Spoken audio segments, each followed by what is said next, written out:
Adrimu apomuden amapa eyade a ehia pa wonipa abrabom ya sitnem yekro ne yebam na mpempi no ya na dwumadi ahodo bi etwa ye ho ehie ntino ma ya adrimu etochema sebe menka se bi ebodam nanso etoda wonama utimi kasakasa ni nyina ohawa ya adwene no efamu entia na mental health authority ya ehye Ministry of Health metre asoya wonum ehwe yapomudin senso ewo oman mu no edi nhyehyeye bi eba ya wato din se Ghana mental health policy ya wonum epa hontoma ewo mfimpinu eni dunkron a omudi sa adwuma na akosi mfimpinu eni aduasa sa adwumadi ebekoso na adwumadi enu no omhwe se omubetimi abo adwemu apomudin amapa ho dawuro na timi ato temamuni bia sa kwan yi so onum efa so se wo behwe na se ebia obi ewo ohaw bi ya eyese na adwemu atochema anase mpo okotibia bi mu a onum atimi ahwe na wasiesi afenso wo hwe se ankrankra bia ene mantemu bia nso no sankra toyi betimi akọwọ no nche na watimi aboa ama adwemu apomuden amapa no oman no timemufo no atimi enya na wonum ehwe nso se ebia obi ewo ohaw bi sebe se wabodama sa yiyimu ene se ye pampa won afri ye nchen no yebetimi eyi afri won ase yentimi nyi mfri ho krampo na ano atimi abrase we nyina mu no eye ekuo bi a wonum eye National Democratic Institute ya yetwantiawa eka no NDI no wonum edi dwumadie bi aba wapa ho ntoma wonum eye no afe nti sakoi one day ne say wodi sika ehye mental health dwumadie mu na ekuo bi a wofre wonum se Mind Freedom Ghana ya won kwabata bi ewo Ghana ha sei no womu ena wonu aka oni womu aka bomu a omudi sa adwumai na etimi aboa ama timamufo ya ewo Ghana ha sei no yenso yetimi enya apomuden amapa ewo ya adwene mu midin edi ABC afo akentimpo enne yatena sei no ye behwe kwan ya adwene mu how etimi eba na afenso kwan ya befa so abohuban afri yemu na sempo obi a kwan ya obetimi ahwe ne hu yie na watimi nso asa no na ye bisa se so ye mpanyufo no nso no kwan ben so na won mo efa so etimi aboaye afenso ye behwe eye NDI fo no wonum dwumadie potin a woni Mind Freedom ka bom edi hu dwuma woni amene omo ebetwetwe enkomo enei no eye Mr. Dan Taylor oye Executive Secretary Emma Mind Freedom Ghana afenso eye Madam Beatrice Danson so Senior Nurse Officer ewo Amanfrom Polyclinic na ono ni unit a owo no Community Psychiatric Unit ono ena epenia owo hono ma oda no ehwese entutuye ebekoyi nanso mepese uhun se ye kasa no ebedane nkakra akopoto kasa mu esane se Mr. Dantila I say one tree no enhede ni ayongo fasa oka boni ni enhede ni ayongo fasa nti ye kasa na ebedane akopoto kasa kakra ye de be frafra so nti muhunu sa ya na mo de ache Mr. Dan Taylor, you welcome to Flag 2 TV. Pacho so ma wakaba ye be kan brofo na ye be ka twi ye de be fra Mr. Dan Taylor ye brofo na. All right, so I want you to tell us about Mind Freedom Ghana and the NDI project. So Mind Freedom Ghana was established on 18 plus years ago. August will be our 19th year of existence. Okay.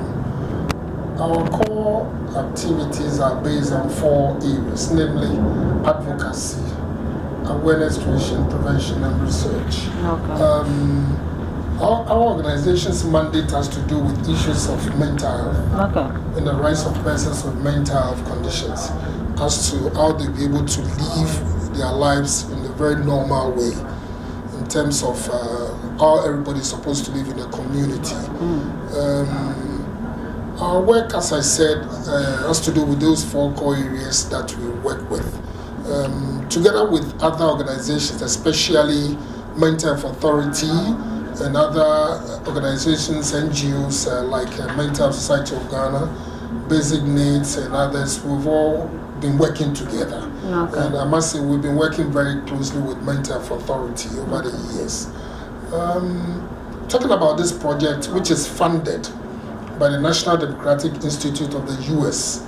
for a 1-year period. The project started last year, April, and is ending at the end of this month. Okay. Yes, so the project is looking at issues of persons with mental health conditions and their caregivers, how they will be able to access services in their communities. We're looking at a situation where when you come to a community like Osu, let's take Osu for example, or let's say Amma from where we have the community support networks. Once you come there, you are able to come to the group where to be able to identify that you have this group in Amma from comprising persons with mental health conditions, and then they are caregivers, and also we also have the social welfare department, and then assemblymen and other community leaders as stakeholders in this network. So we're looking at situations where, like I said, access services, and then to also be able to actually benefit from government interventions in terms of the common, the disability common fund and other social policies that government offers. So this is how the project is looking at in terms of broadly, so that once we go on, I'll be able to tell you a lot more about where we started from, where we have been through, and where we are right now. Right now. All right. You said the project started last year, April. and this is the last month. Exactly. How far has it gone? Well, let's start with how it started. Yes. Okay. Yeah. So for the project, rolling out of the project. It also involved other stakeholders like the Expanded Program on Immunization, EPI, because looking at a situation where persons with mental health conditions were not, targeted as a group to assess the COVID-19 vaccinations, because we had a meeting with EPI, Expanded Program on Immunization at Kolibu, the program manager, Dr. Ponsa Achiano, and when we engaged him, he told us that at the time when the COVID injections were being given out, they didn't consider persons with mental health conditions as a vulnerable group who should be targeted. So what the project proposed, the project objectives are very good, targeting them as people, a vulnerable group who should be, the service should be given to them. So we engaged the EPI, and then we also had a meeting with the National Communications Committee of the EPI. And they also accepted it that this is something that is worth it, to be able to get people with mental health conditions to access the COVID vaccinations and other vaccinations that are rolled out by EPI. And then also we also engage other groups to be able to let them train them in advocacy strategies, so that within their work they'll be able to look at strategies where persons with mental health conditions would be targeted. I mean, they will reach out to them for them to access some of these services. And also going forward, for the purpose of the project, we zoned the country into 4, namely Zone 1, Zone 2, Zone 3, and then Zone 4. Zone 1 comprises the Greater Accra region, Eastern region, Volta region, and the OT region. The central, yes. And then Zone 2 comprises Ashanti, Ahafo, Bono East, and then Western North. And then Zone 3 comprised, that is the Northern region, Savannah region, and then the Upper East region. And then Zone 4 comprised the Upper West region, and then I think Northeast region. So these are the zones that will put the country. I didn't hear the Volta region. Yes, I think Volta comes under Zone 1. Yes, Volta and Uti comes under Zone 1. Yes, so I think I missed that. So this is how we went. So in every zone we were able to, we targeted that we should be able to get 1 or 2 communities that we can establish the community support networks. So as at the end of December last year, as at the end of just at the beginning of December, we had inaugurated 6 community support networks. Yeah, that's good, but not 6. enough. Well, that is so this is more of a pilot. Yes, the project is more of a pilot, looking at the impact, the results that will determine how we can go beyond. Yes, so we target. I mean, we inaugurated Greater Accra, that is Amman from where Gassal, where Beatrice is coming from. And then Eastern region we had in Sanwam. In Sanwam Adwetri. And then for Ashanti, that was in Barikuma, in the Achima, in Wabieja North. And then in the Afro region, it's Bichim. That was also we have one there. And then the northern region is in Tishigu. Tishigu is in the Tamale municipality. And then in the upper east region, it's Zoko. That's in the Bongo district. So these are the community support networks we've established as of now. And we've actually resourced them to do some activities that they drew up. So as of now, we've given them funding and they are implementing the activity. So Beatrice will tell you what the Amman support networks are doing. She will tell you in detail what they are doing as of now. Sure. I understand you, but I want to understand more. Is it that because they couldn't get the vaccines, this project is taken care of via jobs? No, not really that they didn't get the vaccines, but then persons with mental health conditions as a vulnerable group. Okay. That is what we're looking at. As a vulnerable group that we should be reached out to. Okay. So that they not necessarily the COVID-19. No. I mean other vaccinations. Okay. But of course, COVID is what is been ongoing for quite some time. And I know recently there was this. Yes, that also came on board. Yes. So at the time when the project started, the target was on COVID. But then in course of time, we realized no. Once other conditions come in, the vaccination programs, they should be included or targeted. So, if I understand, it means that talking of illness or diseases that could attack human beings, mostly they are exempted. So that is to bring them to notice, for the authorities to notice them. But then as to vaccination. Okay. Vaccination programs that EPI rules out, they are not taken as a vulnerable group who should be targeted. So that is what we're looking at. EPI to actually target persons with mental health conditions as a vulnerable group. Yes, who should be reached out to and then be able to get the medication and to get the vaccinations. So that is what we are looking at. How far has the project gone? Well, as I said earlier, the project started April last year. And we've implemented a number of activities, and then the media engagements too is a major component of this project because a lot of people are ignorant about issues of mental health. So we feel the need to actually engage the media, put out education programs and awareness creation programs like we are doing today. So that people will get to know what mental health conditions are. And I think you mentioned in your intro in Akan language as to the way people perceive mental health conditions, that kind of evil spirits, that kind of, we will talk about that. So we really need to give education to people, to the public, to actually come to terms with what mental health conditions are, and then what they need to do at all given times to be able to seek treatment. So with what you've done so far, what is the outcome? Well, we can, like I said, it's so far so good. We've been able to inaugurate the 6 community support networks.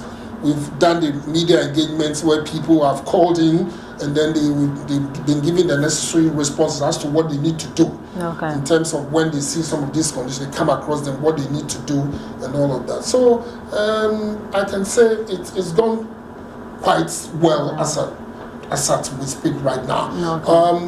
Once we finish the project at the end of this month, we will do our evaluation. And then the evaluation will determine or will tell us the kind of impact it has had. And like I said, this is a pilot. Once we come out with the final report, we submit to the funders, that is the National Democratic Institute, and then they are really, they are convinced or they come to appreciate the issues in the project, the results. We hope that they would extend the project for another period of time. Of course, once we have that kind of extension from the funders, then we will look at establishing the community support networks throughout the country. As of now, we have them in 6 regions, and we have 16. So once we have the funding, we'll look up to establishing it at the remaining 10 regions. So that is what we are looking at doing. Thank you very much. Ms. Beatrice, say wakoye obi a owo field no so no, we will talk about mental health and the illness. You me that's echieti fu nyina.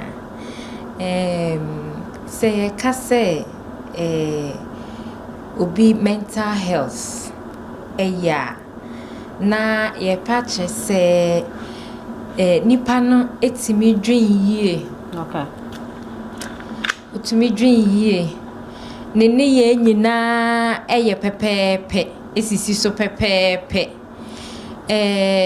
Said oni nipa kasa obetimi akwa adwuma dada sitna mu enie menyina no se ka se ogudware onu akomode na obetimi adidi it just daily activities ni nyina no esisi so pepepe etimi ye na adwuma pepepe eno ne ka ne se nipa no ne mental health no na se ye ba yare ne so de a na ye kire mu se eye adwemu yare mental illness no ye ka se mental illness eye adwemu yare a se de medi kan ye no je se wo de hawo ewo se de a wusi dwemu se de a wusi fa ye wo niema your behavior your emotions your mood ni nyina na che se it's affected affect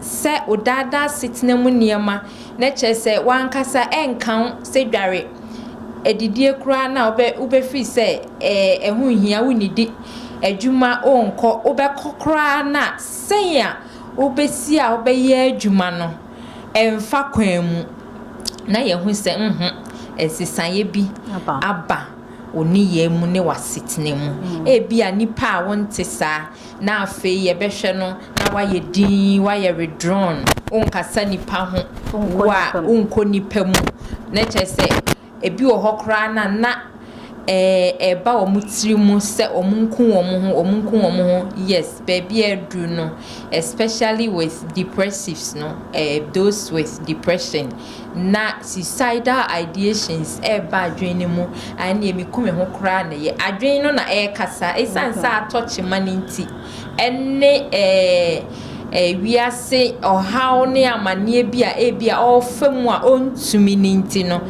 ofi se oni wiase kra na inti na adwene na ka che ne se kunhu se se kan na obehu na fa wo ho enye ono adwene no ne niam ekoso no eno na ema na yesa no inti adwemu yare bia eya ye ntan fa ye ni enkoho enso ehu hia pa da bia me ka se adwene ni ho aye se mental health is total health se adwene ni ho ani padua no entumi nya adwuma enso mpempi eya ye yi enoto nchen na emomu no se ye nya diabetes ye nya hypertension malaria eno de ye betumrika ape anu aduro akwayare sabia ene ese bibiduro de ene ebeyo ye pese ye hotoye na emomu no ya dwen ni mu hwehwemu ne de eno de enkan se no de ye mpekira kwan na ye nhwe enso eha ye edi ye nya pa nipa bebre wo ho a edi wo munya wo kokoam enso so no na ye hu ne ntem ye behu no na niema aka ekire anti Beatrice emete wase de a ene na ye kire se Ghana nipa bebre o madwene ho atochima o because you see that stress thing no it mean ma onam kra na wo kasa nti sa nipa na ono timi dware otimi edidi ohun se owese me sebe me pese me ko tiefi so me ametimi ahwe me ho me na madress kama na nso mitim ana me na mana me kasa ma no sa nipa no ebetimi aka se na adwene mu correct ana that's it yentimi nka se obia sebi adwene mu eka no debi ohun se etoda obefa situation bi mu se de wa wo kan no obekọ stress bi mu a ya tete mental health no senia ubeti ejina sa stress na no okay how you cope with the stresses of life how you realize your potentials, your abilities. So and how you are able to work well, learn well, do everything well, so that you contribute to the community in which you live in. Okay. So inti se sa niema we say ni hwa na che se ha adwen, but sane me di kan no se okoti bia bi mu sane o man yi ba bi adru no wona me ba ya adwen se enkoyie sa niema mu oden esikafo kra wo mu su enti no na ahiafo enti no ema niema echichire yen se wan hwe yie kakra bi adwen ne beti afa so. Okay. Ni nipa bebre a omo fa sa stress no ma enye easy ma wo mo kra. Nanso ye ka se senia obesi a obetimi agina no no. Eno eho na ye hwe. Okay. Senia obetimi agina no no. Nti obi wo ho a memi wo ho sei se bibi ha meche mitimiti ho na me a me kasa. Onka se mfa kwa. Nipa de wo ho a but say oya no na affect sane your way of life won hu sesie wadidie mu wadwuma mu se wo ma wo mahwe mu afie hwe ni bibia mu no eno ene ka se koba ne saade a na che se ekwachi ha adwen. All right. Ene yen hwe ne a edeba causes. Okay. Mental illness science entimi emma bontin si ne people say adie we pa ena cause na emomu enhwehwemu a omaye kire se ebetimi awa abusuam. Okay. Esanse ye hwe na boni kan heredity se ewo genes ni mu ewa abusua ni mu a se memeti hoyi se mabusua genes no se adwemu ha wo mu a na che se probability se mensusu no menya bi no ewo soro pa dan obi a ebi ni abusua no enti ye fa sa eno no as foundation te se wo de eno wa abusua no ma na che se wo de what foundation ni dada. Okay. Na che se contributing factors a mebe boboso yi se ebia to wa na che se wo de wo si dan na no no na che se o how no to wa no no enti sa factors a contribute to mental illness no sha ebi ne se ebia obi a wodo ne pa na wahwere no ya na ya bibri. Sometimes or most times they feel guilty say ebi kra enam ne so na wasi a wahwere sa nipa no nipa ebi a wo chronic illness bi kwankro yare bi a eda ne so wakwa make ne hu sika nyina sa ana say yare ne kra no ko nipa mu a nipa hu desre no se wahu eno no kodane adwendwen de to ne so enye ono kra na ebia ne babi ana ne kunu bi eda ne so etimi de adwendwen ebresa nipa no ema otimi dwen ho a enya adwen mu yare enso afen so ohia ya ohia ya dia sembeba ohia ya dia sembeba ohia ya na eka abro ne so otwene ho antwe ofa ha we dan no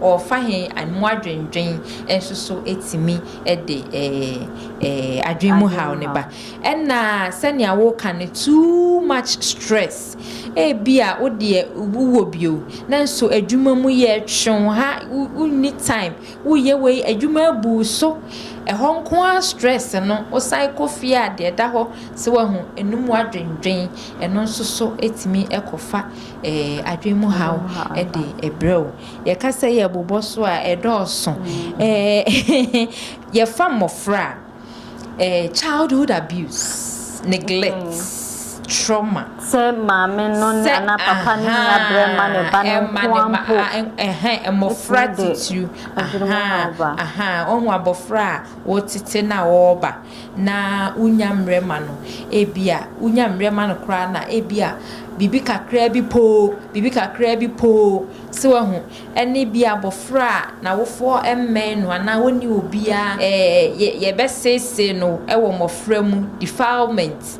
rape ene ade sa mofra ni nyina omu nyina ofi se ede na omudi nyini sa ade ya wo mu afamu ewo mofra se no edi wo munya pa ewo mu nyini mu nti childhood abuse ene neglect ene trauma ni nyina no contribute massively to mental illness se nipa no ni nyini mu no ha wo mu pa ti da bia masema meka ne se wo ba manenya wadamfo manenya obi bia kane bata wo ho se ne be ya bibia obeka kyerɛw ade ba akososo ne enubonefa ye meba ne ye mrantie yi they say wo mu wo hoyi enubone enom adoso bebre hwe ye ko school mu class 3 class 4 we come talk na obebie na no aka se me testi cigarette da maso ai ensawe o se bise manum bi da ekwan ben so o se mawofo ebia me papa no moye no cigarette no wonom ye no wode to ho no na me so me kofaaye e na me nom hweye na me hwe sesen netie abofra wei die na wo sua die na wo kire no enti enubone nom so abeya ade bia ha adwen pa ne ye mrantie ne ye mabaawa no me fa ne say majority of them are into drug abuse ha adwen pa edi omunya pa inti say ye ka courses ne dia ge ye beka kwa ni mu an so me fi say we say no ebie ye ni ama ye hu ne ma ekofa adwen mu ha no eba na meti ase da na ese abrabom ne etwa ye ho ahie nyina ye contributing factors everyone can get mental illness. It is no respecter of person. Said ye make a foundation in wasem. Obi wo wa woni foundation no. Ebusuam ebi ni ho. Enso so abrabom nsamwa etimi maninya. Share domestic violence. They say it is hurting people, it is killing people emotionally. Yes. It is killing people. Recently, this Nigerian musician, it is through domestic violence. So, but only say, mpempin so ye attribute to domestic violence to say abroad nkwa. But emotionally, no, so emotional ones emotional abuse kills more than physical abuse. Emotional abuse kills more than physical abuse.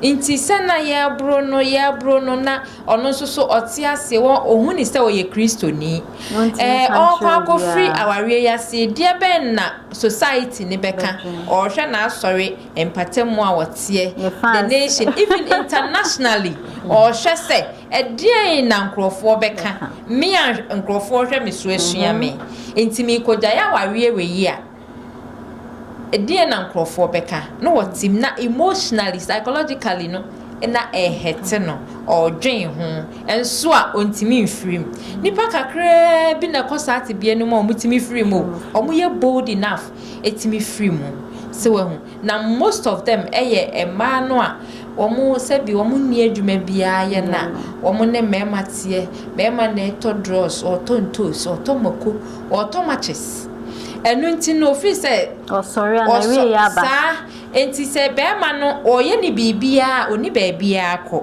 esanse okọ ba bia onimbu emwa bia enti obetena se kumkura yenkuno ekumkura yenkuno no ote ase no emofra yenti o emofra yenti o na humanity amofra no han le be show sa enti obi wo ho a ode sa na obi wo se na ose na emi ntimi biem otimi kune ne mofra no no okune ho ene mi nya mmofra ne ngu ho na obi metete omo enti ene meku omo na meku esida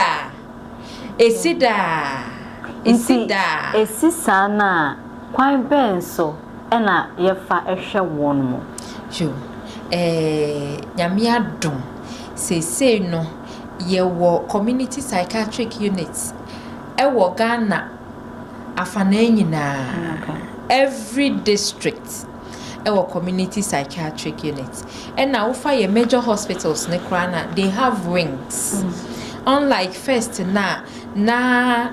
yewo these three major hospitals Anchor 4 Accra Psychiatric Hospital and Pantai Hospital Nkuan say all the hospitals have wings kokolebua yewo wing psychiatric wing go Konfuanochi psychiatric wing go Sunyani teaching hospital yewo psychiatric wing go aside these teaching hospitals no said they make an every district ewo community psychiatric unit said they me free amount from polyclinic psychiatric unit ebe into every district when ya ebia miensa enai enum ebe what district kwa chese say no aben abubuwa no yewo enuro ya de ne de kasa doso kasa ne doso yes kasa no edoso ewo mu nti situation biba na ye kasa na se ano entimia antwa na chese ye ko enuro so ye yare ne ye yare bia yetimi eyewo blood test na ye hu se wo bi ewo mojanum de bi age se 1-on-1 ye hu appearance se ne wo kasa wo ye wo ne ye assess therapy that is the diagnostic tool okay se wo hu answer na ye be diagnose obi no age se ya ye assessment okay se wo hu ye ni test a ye be ye se nipa we ya ye ne moja mu hwehwemu se de unya malaria de se okoye kotwe moja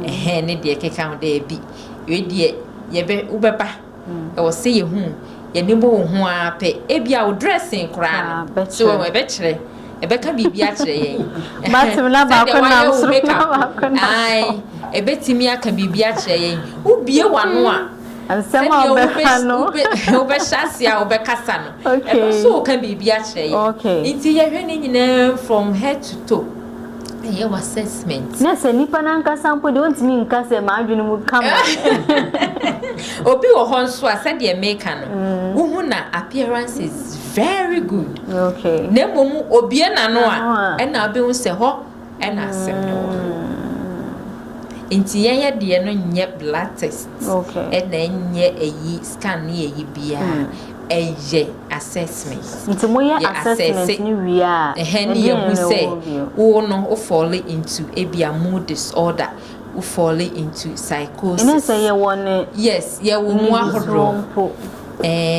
Adwemu how no ye wo mu ahodo bebre depression for enso so wo mo de some mood disorders no depression. Na obi o mood swing say they wo de we okay wo ba ku bi so a mood disorder your friend bipolar affective disorder e wo ma na ni agya bipolar so say mood na me bubo so ne say ye wo mu ahodo bebre psychosis ni free why ye mood disorders ye anxiety disorders eating disorders ni nyina ufa anorexia nervosa obi wo ho a onpese obeye kese odwen ni weight ho sa anorexia nervosa omodwen omo weight ho they don't want to gain weight into onidi and they wo bulimia nervosa eno so and they obedidi ase na fuma enso wi a obebinje obefe egu ni na nse adrena na ekasa che no na nya adrena de nti na wodwen we se me didi a me ekese nti mi nidi sa adrena na ekasa che adrena na ekasa che anti social se bien de wo hwe ne weight ye no nso boa pomodin amapa wo musa enso bi wo ho a uhu na unka se nipa we adwemu ha just a body na ye lean ofi say that is the best. Oh, there's a right way. There's a right way to gaining weight. Nti say ofasa kwan pa no so de anadwene no mu okay. But say the nipa wa kan ne hontam say mididi a meye kese nti mi nidi kra. What you say? No, be dey atenasa. Atenasa pepepe. Any adi nya pass disorders and also so kleptomaniacs and so kleptomaniacs or the addictive disorders no.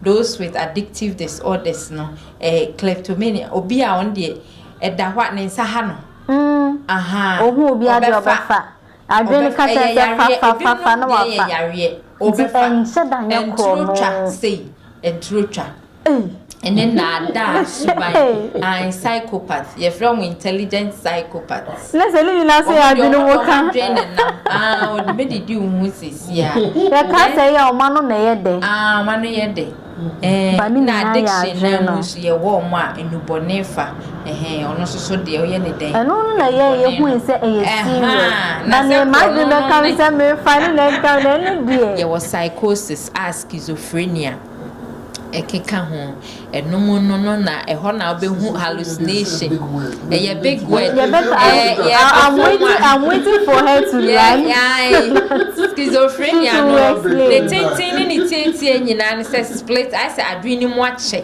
literally adwini mu ache split echa eho na asem ne wo no eho no na obehu kasa say ohu ade wo nani so ote ene wo na sumu heavy phrenics ye fast schizophrenia ne kra na ye wo mu entity in the way they say you said that no ekromu a omu hu fi heavy phrenics no efi pa what yes dwam na ono ne ye no hu bibi ebe ye omu bibi ye pa first no nanka etoda obehu se aban ewoma na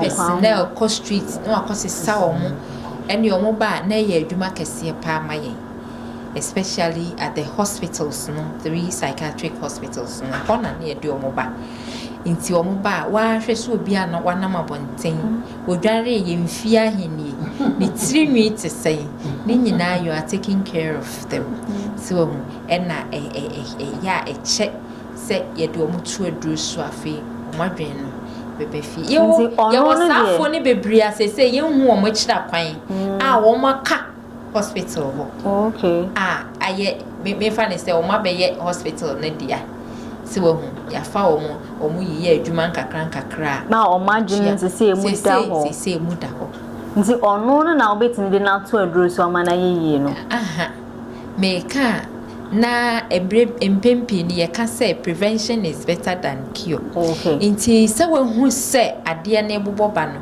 obi wo ho a ono ankasa te ho a ohu se me ye me niam yie afa de asa niam esesa ewo me ho so hu ebi dodo na hunu sese na eto wo mu eno nti no omo prese omo benya ano adrum so hu ena binom so wo ho a omo hunu sa de na eye wo mo no sabi adwimo ha o how kese a ebeto wo so omo sa no agiste nkrofo a wo mo ben wo mo eno mbe hu se simesi ebia wo ye extrovert wo ye obi a wo pie wo ye eyi na afi all of a sudden wa be ye din wo twon ho kasa nipa ho ne ade wo nware wo nye se senkura wo ntwitwiri na obeka oka osi obi ahwe nyame it is a period in the period no eno na acute phase okay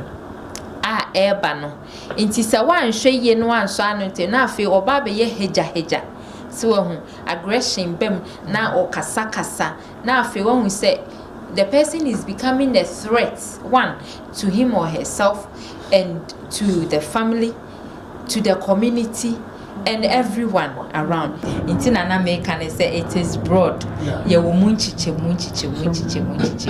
Say phobias, under anxiety disorders, phobias, fear of heights, fear of water, fear of eye. Okay, minimobia or see or show heights on Fabro side. Nina so ya anxiety disorder. I didn't na obia Fabro side. Also nature say bibi koso. Inti ni nyina inti se uyi psychotherapy kasa ne free wa e wo nro so emma disorders ni nyina na ye sign wo bibia ye free no electroconvulsive therapy. If join then no ye machine ye di kiki adwene no. Ojina so ana mo de kaniti ye oda ho ye man da ho ye prepare no it's in process. Inti ye be prepare no odampa so na machine no inti ye disisi ti said de okwa ye check no heart na ye di bibia tetare sa na sa machine ti inti ye wo de se inti ye de tempos ha ne de de kiki adwene no baako ha ne de kiki adwene no na man reset ne man back to factory. Okay, let me yes sir ye wo omko me ba cho let me bo asumuzu man reset obviously obi o cho bi as na say o kasa de nyansa o say asumbo na man factory reset bi mo call the major depression say omo de depression etimi omo bia 2 weeks 1 month no mie na no ne sikro ntwitwi so me ka kire on ka so bia ho then it's serious than we think or yes, see it onidi you see how depression can get to onidi onye hwe onware onye hwe na sani pay na wa holding the show nenum sebi no what wo yetimi tigu yeso abribia yeso de fam ne bi no na mo bre asumbo nyina mo jibi ye jibi obende ne ho mfa no ntimi nye ne hwe na uboni bia reset there be the ethics na nje yesa wow because so power another thing is so no risk allowance for us answer na ubenya kra no na chese wan kasa no how say obedi akire there's no risk allowance on the pay slip for us in fact mental illness mental health there it is wide.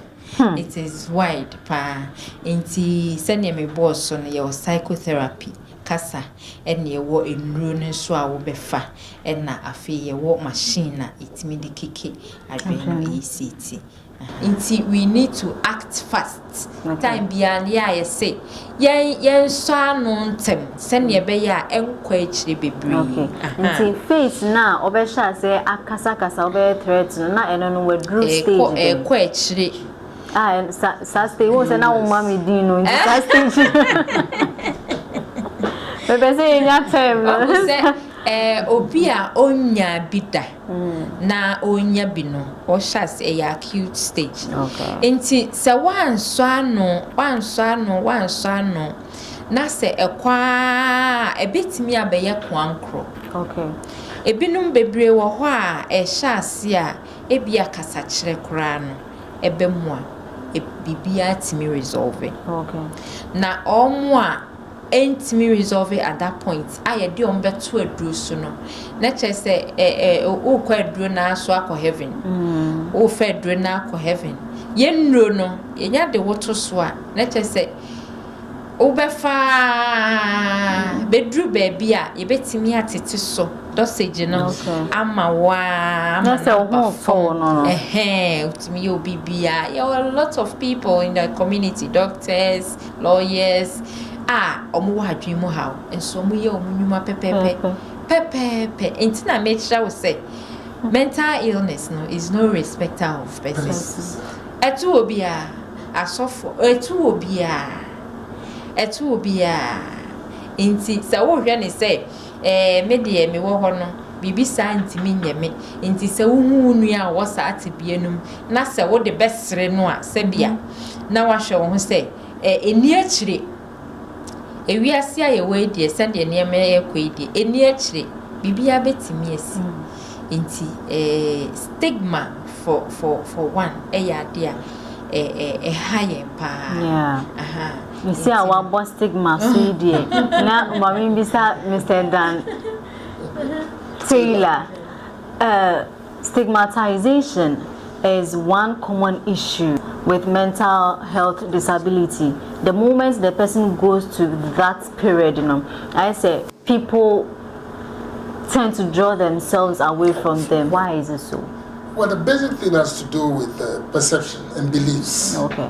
That's the underlying. These are the underlying factors because, like Beatrice said, the issue has to do with when the thing starts, the condition starts, and then you maybe for one reason or the other you feel this is what is causing the problem. Okay. So for that reason, when the person is coming, no, I don't want you. You don't need to come into our midst. Stigma cuts across all levels and society. It even goes to the health professionals. Yes. She'll tell you. So professionals now can some put me train or free ayare for now.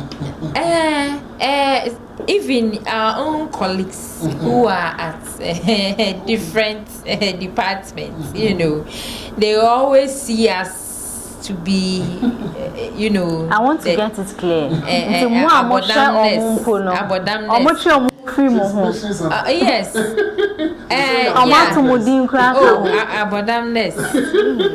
Yes. And sometimes you hear like, oh dear, so yeah, tomorrow abodam for ayare sambia ain't no, oh dear, say kakra. You see? Oh yes, we get that. Agro we did and I said they are serious. Whether agro and you shouldn't say that. Under no circumstance should that come out from you.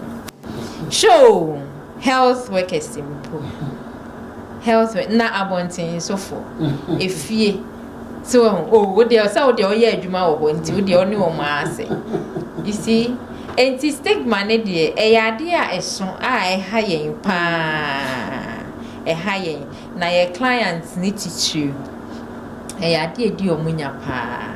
Se society na community na be hu say me wa adwen mu hawo na me ton ade onto sa bodam ni ade na oh yes onto enti ohu hawa eda yes eyo how kase pa se wo hu se wo de wo no sabi wadwen mu account ne de there's no way obe patronize in your services.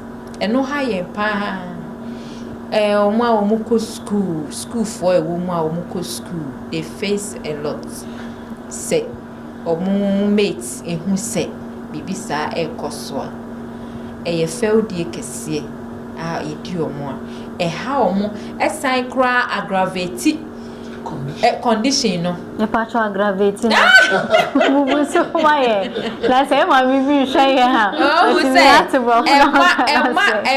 Emma yare ne kra ekostro so instead say wo bo nipa no wo ma no nkranhyesem se be ya ebia adwen po no wo dwen a eso betie no na wo de condition ni huru no so wo di ne ho few wo de esre no enti onam ho ase ene me kra no fa so ben kra ne wo me so na sa nipa na che se pushi ne kona ne wu mne mu ano pese owu obenu madurawu obesen ne ho awu hwe krachi ya okofro light pole ewo ya kaswa Miami mikromu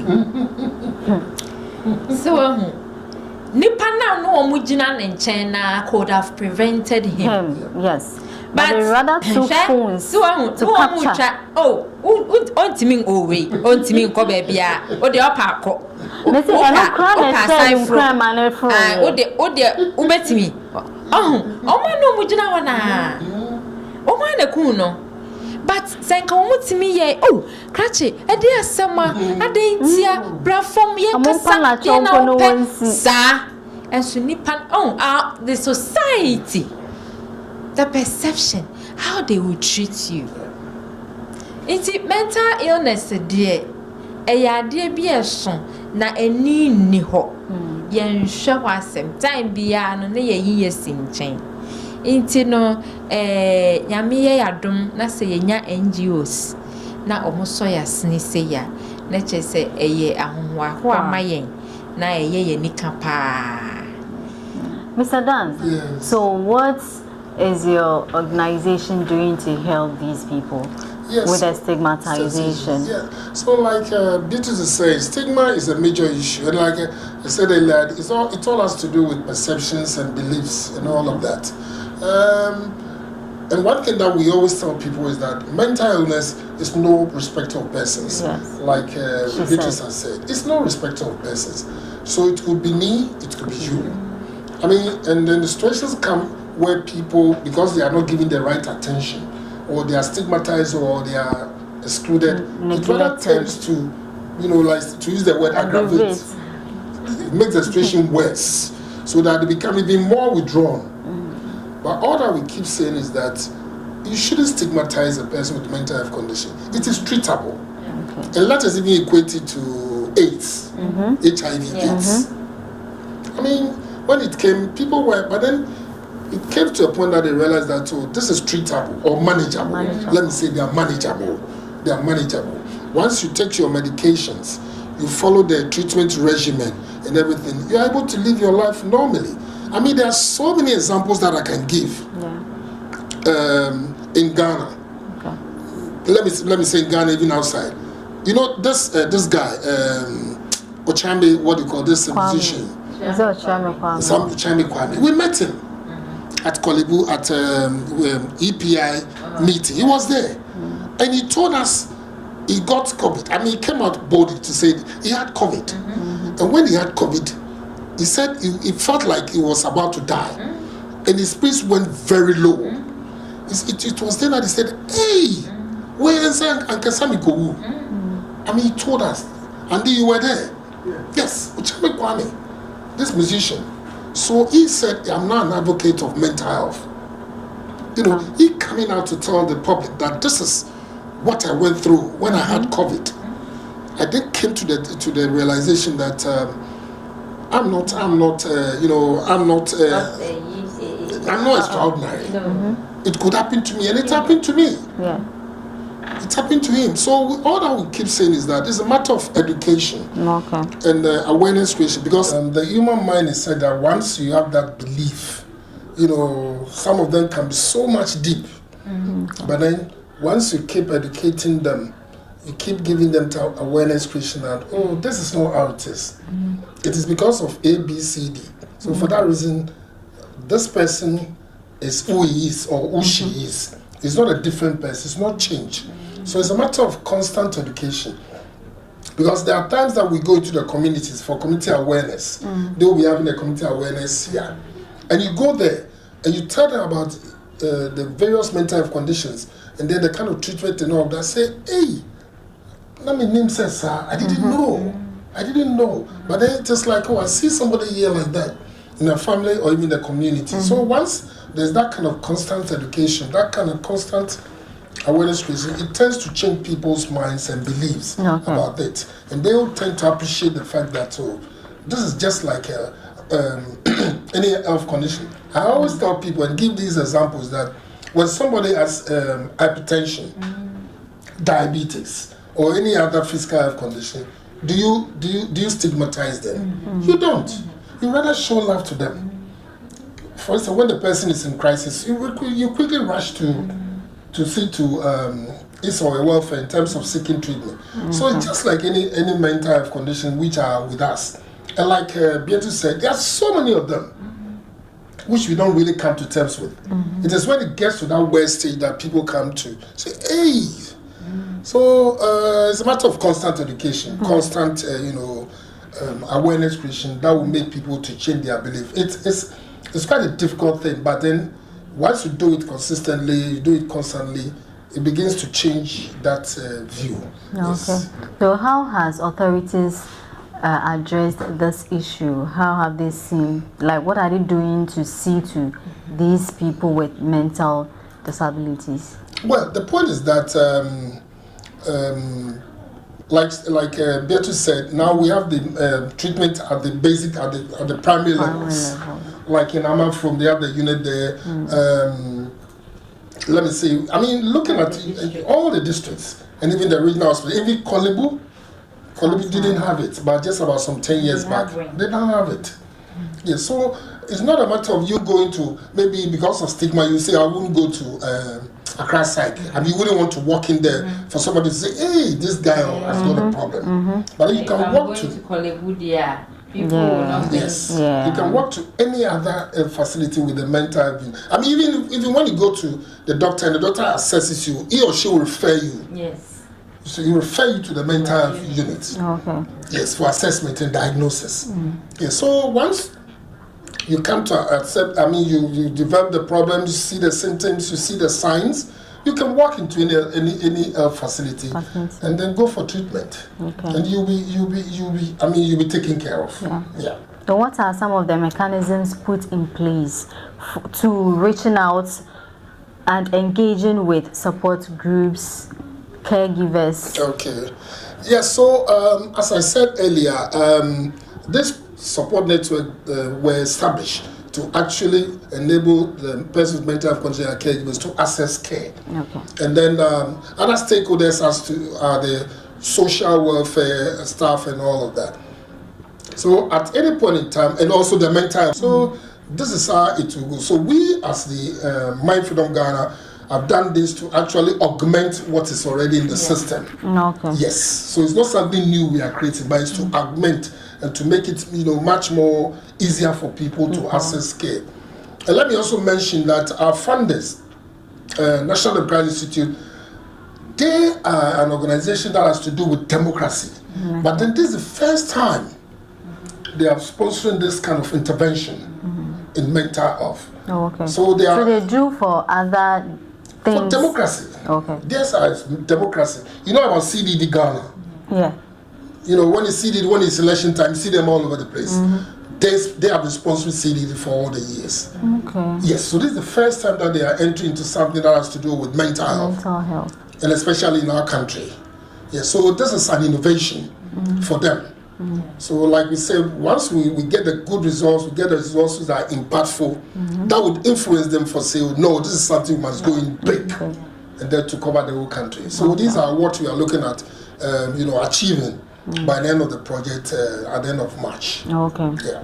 So to Miss say branch back we caregivers on Sena. More caregivers no more boa one year or margin more a cow no one nam quine so a courage cano. Oh, but I say, Semidi Kai says he's in a district beer or community psychiatric unit. Yeah, she said ye be free hospitalization, institutional care, about community based care.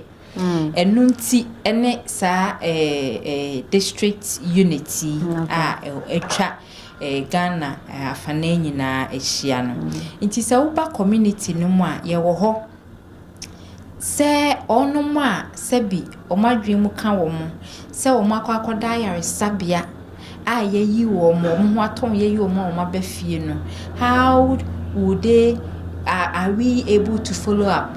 Yeah, your community no, you call mu fie nsrahwe. Okay. Yes, you call home. Nti me fan say nipa no wa manfru na say oba wo ho a. But ya manfru ana manfru. Amanfru. Yeah, what do the wa kwan na so? Oh, okay.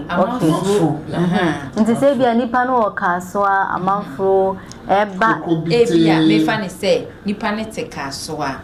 Na onya adwemu hawo no ebia ye de ne beto asylum ya crassite okay na ne ho ato no ye yi na befie enti obefri ka so ba crassite de bia beji aduro da bi ekwan ne wa eno nti yen ya ben uba ka so ye wa amafro ye wo kokro bite ye wo botiano ne nyina psychiatric units e wo ho side district no the south ne nyina enti ya ben nipa no enti se bibi ni a otutu nanamon kakra bi wadru apomudin ahyeye wo ba no aba abeji na dru wo ba bibi e ha no one ye beche enti ya ben no dan say all travel all the way from there abakrum asan ababeji sa ayare enti se ye wo oma no pe enti se onya sa ayare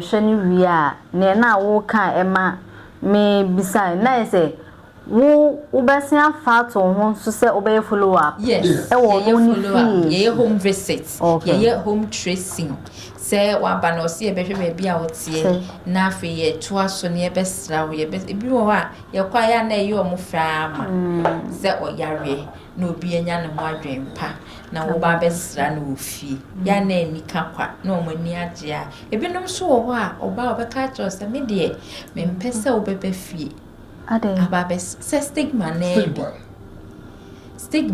se o free no mo ni se o how be hu se o wo sa how no enti no on pese o odo se ye ko fia ye nhye uniform mo bia so kra hu ne mo be and so still on pese ye be ba be hwehwe no e wo fie stigma na ye kan ho ase ebie nanka me baby sample sente mu ko afiefi no za munya kwan ne abusuafo ne kasa se omonhwe o ya omo enunti na ebinum pese ebeba obi ohokro ne yire ne kunu ne tie enso no odi ompese oni ya behu se bibi sa woni so inti yenso so no ye sua de confidentiality privacy inti no we respect each of them yes intino ye u kan sadia na chese ye hwe na ye di so pepepe se dia wo pe no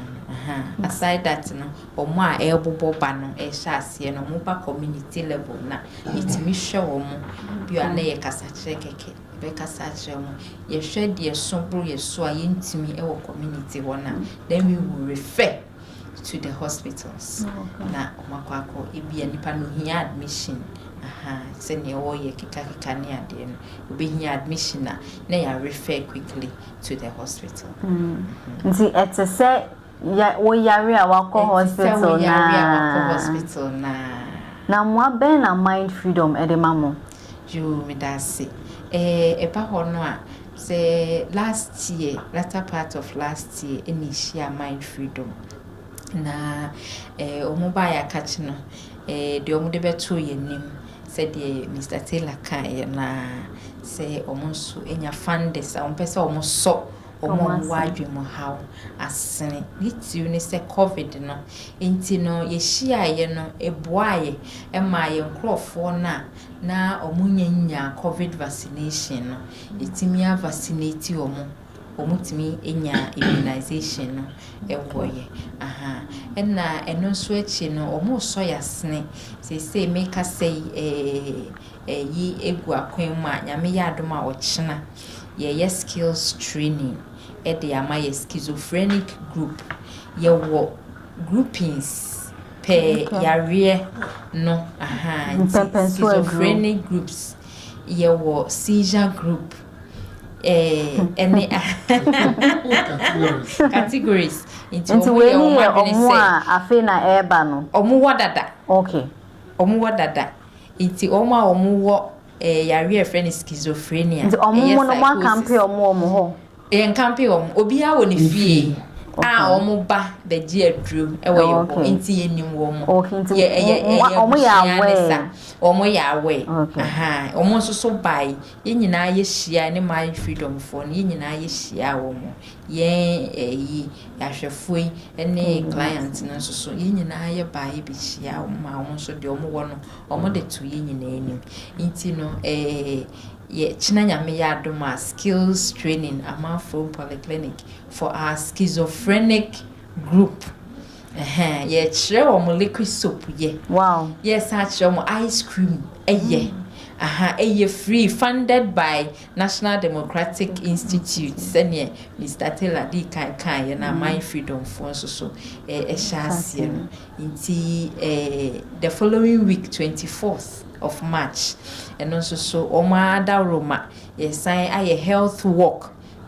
Ni nyina no ne dey create awareness eno ho ne hia yen part awareness creation nti ye be ye work ewo amanfom wa ye client ni nti yentimi nkwa akire bebre ye be na te ho na kakra with our banner any ye t-shirt ni leaflet na ye nam na ye body ru ne sa who say client no so will work with us.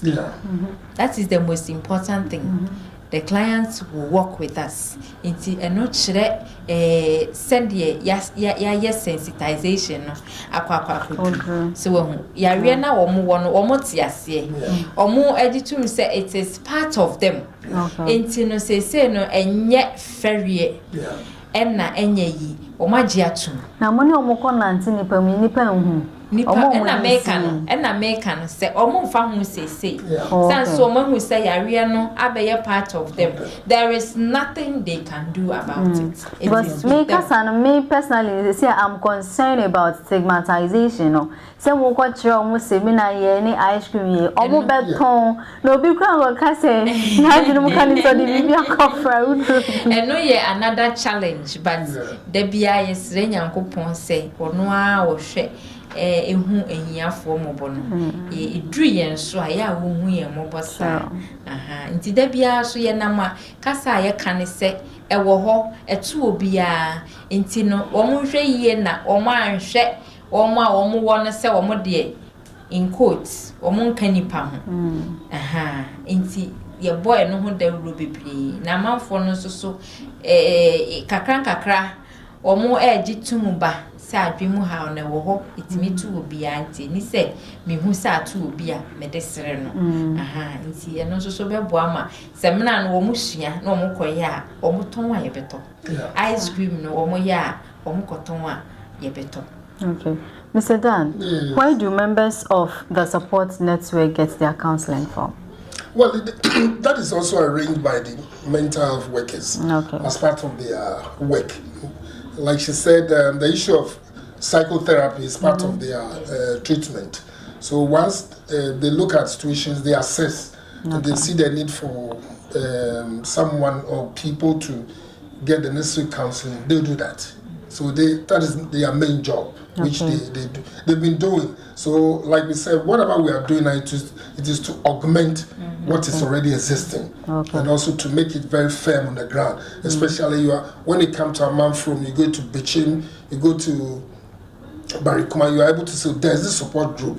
At any point in time, when there is any kind of support that you want, you are able to reach out to them easily. Because they come together and they know each other. Yes. And this also covers their livelihood support mechanism. Exactly. So like Beatrice said, with this kind of training, life skills, which they are about to do, that will give them some kind of livelihoods. And it is interesting. I'm pleased to say that other groups are also doing this life skills. They are doing the same in Barikuma. They are doing the same in Zoko, in Upper East Region. And I think they are also doing the same in Samwan. Yes. Same dates? Or no, different times. But they asked to the life skills training, they are doing that. Yes, and we are happy that this is something that they have really embraced to actually make them in their way to be somehow independent of themselves. At any point in time, you can go to them. When there's the need for you to go to them, you can go to them. They will, and they would even come to them. Go there into the communities as part of their work, their routine visits and all of that. So they go to them. So as and when they see the need for a person to be treated or to receive any form of medication, they do it. So that would be an avenue, and it will even make their work easier. Because at the end of the day, once they're able to generate some income, to make some money, they will be able to live on their own in terms of what they need to do.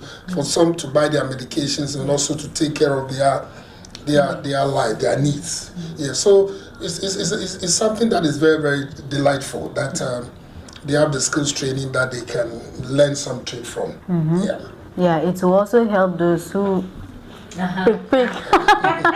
It's very important. Do you have any final words for us? Yeah, so I would want to say that it's been a very useful experience for us, our organization, to actually come up with this kind of concept, which we have been able to establish in 6 regions in Ghana, named as once again in Greater Accra, Eastern Ahafo, Northern Upper East, and then I've forgotten the other one, but 6 of them in all that we have been able to establish the community support networks through the funding support from National Democratic Institute.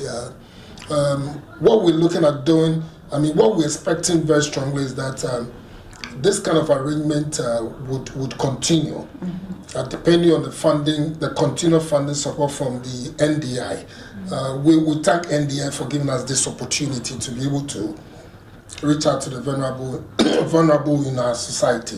And I must also commend the mental health workers for embracing this concept and then being a part and parcel of this community support networks. At the end of the day, we look at some very good outcomes, positive outcomes that will really make persons with mental health conditions live meaningful and dignified lives in their communities. Sure. Thank you. Thank you. Welcome.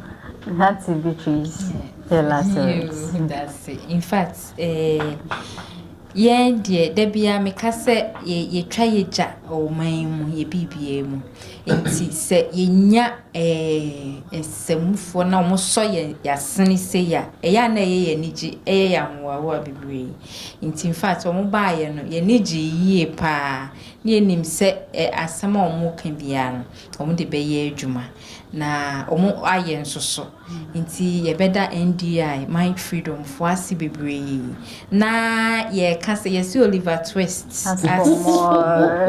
Na ye hwe no se almost so yasne ewo life skills imuni eyi na ye hwese nka contract ne betimi atoa so na omunro titiru a omufa eyo how kese pa edema wo sanse se no aban no ensom nti dodo na no se wunhu ne se obeba review ni ade a na ye sikasem sika wo de beto edru even ebi kura wo ho a wo mo ba gise wankasa watu boto na wo de ama wo mo nti eyo how kese pa titu ni wo mo nru nti ye hwese contract se esikura na ye besa renew na ya twaso ewo saa fanum na ye fa saa kwanya we say so ne asre afoforo se mental health ye wo ho nti eya o muntwa wo mani enhwe bi na yenso so ye ka ho bi ene ma o man ye o man e da mase tenka de be hu ne senka wo hwe kroma enka obia nantim na dwen emuka no nso se wo be ne sei ese aban se ne mu nti ukọ admission unkita sika yenye wonto ho enso kane no na nka ye free se unkita sika emu odura yese sika kwa sika emu odura unkoda ho se abe da dwen kwa wa busia yenje wonto ho esanse hospitals na fund wo ho bibia yes they say psychiatric conditions, psychiatric treatment is not free. It is not free from consultation. And now, ade back so every year say insurance and cover. Yes. We are not on NHIS. It's over from consultation to buying your medication to your feeding to everything. Card you do it yourself. And I'm with the card, yeah, na make an consultation. Nini na ubetia. Inti say emu odin pa say it takes money for one to be mentally challenged. Enu fono se woni sika wontimi yale judo yale wow o se unya sika ansa inti na da bia ye hwe prevention asem se e wo se ye kra ye ho yi na sa ya we na atwe na atwe ya eden pa na okonso a ne kon no edi nti o se ya hwe yi na ento yen nti ye da masen so ne akonya yes ye da masen ye be ka say mind freedom any NDI yaseda no enkoma mo se mwatimi aso eye wone asebe wonso kwan ba ko mienu bi so no ono mo adwene mo etimi eka won mo maso won asese mo betimi aboa no kre obi se malaria mpo ya pese woni sika na yale malaria na wakọ hospital obeye den we so de adwene mu how nti ye sre ye educate ye na ye sre se won so obetimi ahwe wo ho so yie se be ya saa ya de no onfa bi enso wo so mpepi no niama ewo etwa enwo hyanse no di kan no contribute to we no nyina nti eho behia se wo so betimi ahwe wo ho amanage wo ho yie na brany baby no wasiki help wetimi ni amafo akasa bibi hawa speak out talk to people na eno so entimi emwa na wontimi nya adwumu fine emfa nante emfa enya adwuma medin eri abi safo wa kentin bo be pacho menye obi a obe stigmatize obi na adwumu e ka nemum mane nam so na fa bo asa nipa no Fluctuate TV your YouTube and our Facebook subscribe to YouTube channel na follow you on all socials Macau.